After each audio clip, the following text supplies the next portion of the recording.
അപ്രതീക്ഷിതമായി അവർ രാഹുൽ ഗാന്ധിയെ കണ്ടപ്പോൾ ഞെട്ടിപ്പോയി എന്നാണ് പറഞ്ഞത്. തങ്ങളെയൊന്നും അന്വേഷിച്ച് ആരും വരാനില്ല എന്നുറപ്പിച്ച് ഒരു കൂട്ടം ആളുകൾ, ആ ആളുകളുടെ നടുവിലേക്കാണ് അപ്രതീക്ഷിതമായി രാഹുൽ ഗാന്ധി കടന്നു ചെല്ലുന്നത്. 13 കുട്ടികളടക്കം കൊല്ലപ്പെട്ട പാകിസ്ഥാന്റെ ഷെല്ലാക്രമണത്തിൽ ഛിന്ന ഭിന്നമായ ഇടങ്ങളിൽ ജീവിക്കുന്ന പാവപ്പെട്ട കണ്ണീരണിഞ്ഞു നിൽക്കുന്ന കാശ്മീരിലെ പൂഞ്ചിലെ ഗ്രാമവാസികളുടെ അടുത്തേക്കായിരുന്നു രാഹുലിന്റെ രണ്ടാം സന്ദർശനം. പഹൽഗാം ഭീകരാക്രമണത്തിന് പിന്നാലെ വിദേശത്തു നിന്നെത്തിയ രാജ്യത്തിന്റെ പ്രധാനമന്ത്രി വിമാനത്താവളത്തിൽ തന്നെ അടിയന്തര യോഗം ചേർന്നുകൊണ്ട് വേഗം പോയത് ബീഹാറിലെ തെരഞ്ഞെടുപ്പ് പ്രചാരണത്തിലേക്കാണ്.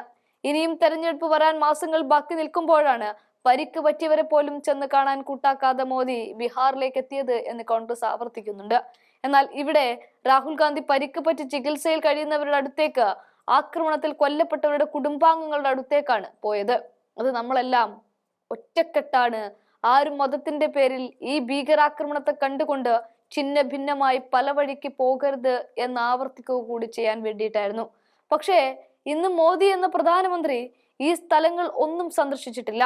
യുദ്ധസമാനമായ സാഹചര്യം മുറിവേൽപ്പിച്ചു ഗ്രാമവാസികളെയും കണ്ടിട്ടില്ല. ഇവിടെയാണ് രാഹുൽ ഗാന്ധി വ്യത്യസ്തരാവുന്നത്. പാകിസ്ഥാന്റെ ഷെല്ലാക്രമണത്തിൽ ഏറ്റവും കൂടുതൽ നാശനഷ്ടമുണ്ടായ പൂഞ്ച് ജില്ലയിലെ വീടുകളിലേക്കാണ് പ്രതിപക്ഷ നേതാവ് എന്ന നിലയിൽ രാഹുൽ ഗാന്ധിയുടെ അപ്രതീക്ഷിത സന്ദർശനം. ജില്ലയിലെ ഗ്രാമങ്ങളിലേക്ക് കഴിഞ്ഞ ദിവസമാണ് രാഹുൽ എത്തിയത്.